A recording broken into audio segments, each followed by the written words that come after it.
నమస్తే జనబేరి న్యూస్ కి స్వాగతం.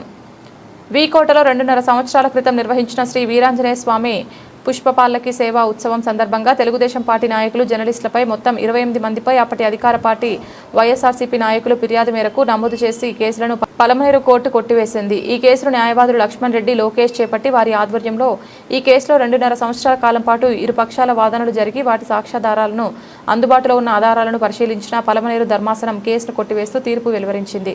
ఈ సందర్భంగా తెలుగుదేశం పార్టీ నాయకులు మాట్లాడుతూ రాజకీయ కక్ష సాధింపు ధోరణిలో తమపై తప్పుడు కేసులు నమోదు చేశారని ఆరోపించారు. చివరకు న్యాయస్థానంలో నిజం నిలిచి న్యాయం గెలిచిందని పేర్కొన్నారు. భవిష్యత్తులో రాజకీయ ప్రత్యర్థులపై తప్పుడు కేసులు బనాయించడం మానుకోవాలని వారు సూచించారు.